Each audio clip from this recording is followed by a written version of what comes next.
ল্যাবে ছবি প্রিন্ট করতে গেলে যেভাবে আপনি ছবিতে সাজিয়ে নিতে পারবেন সেটি দেখাবো। একটি ক্লিকের মাধ্যমে ছবিটাকে আপনি সাজাতে পারবেন ল্যাবে যেভাবে ছবি প্রিন্ট করা হয়। থেকে এখানে অ্যাকশনস ফাইলটা থাকবে সেটা একটু এখান থেকে ওপেন করে নেব। এখানে ক্যারেটে নিউ অ্যাকশন সেট এখানে একটি ক্লিক করে দিবেন, ল্যাব লিখে দিলাম, ওকে করে দিলাম, মানে সেট হয়ে গেছে। নিউ ক্যারেটে অ্যাকশন সেট এখানে একটি ক্লিক করে দিবেন, কোন ফাংশন কিটা দিতে চাচ্ছেন সেই ফাংশন কি এখানে সেট করে দিবেন।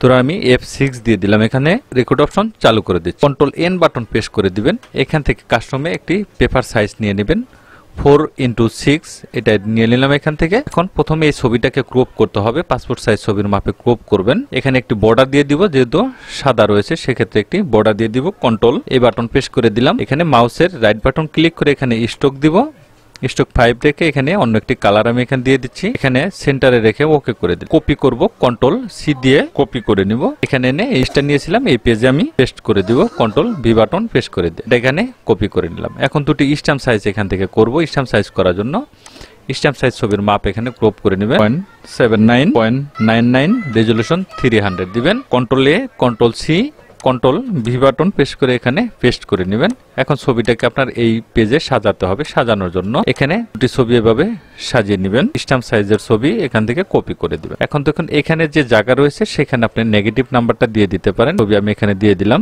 এখানে আপনি কিছু লিখে দিতে পারেন, লিখে দেওয়ার জন্য আপনি নেগেটিভ নাম্বারটা এখানে লিখে দিতে পারেন।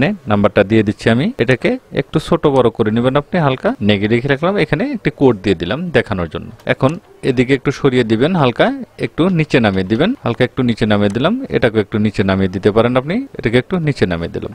এখন ডেকোড অপশন যেটা রয়েছে এটাকে আমি স্টপ করে দিব। এই পাসপোর্ট সাইজ ছবির মাপে আমি ক্রপ করে নিচ্ছি, এখান থেকে ক্রপ করে নিলাম, আমি বর্ডারটা উঠিয়ে দিচ্ছি, এখান থেকে বর্ডারটা ওইখান থেকে উঠিয়ে দিলাম। এখন F6 বাটন প্রেস করে দিব, একটি ক্লিকের মাধ্যমে ছবিটা এখানে বর্ডার সহ নেগেটিভ নাম্বার সহ এটা কিন্তু চলে আসছে।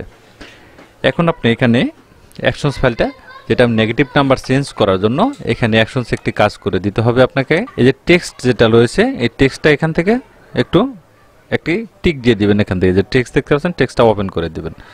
এখন দেখুন এটাকে আবার ক্লোজ করে দিচ্ছি, F6 দেখুন এখানে কিন্তু টেক্সট চলে আসছে, এখানে এটা আপনি এখানে টেক্সটটা এখানে লিখে দিবেন, 6 লিখে দিলাম, দেন ওকে করে দিব, কন্টিনিউ দিয়ে দিলাম।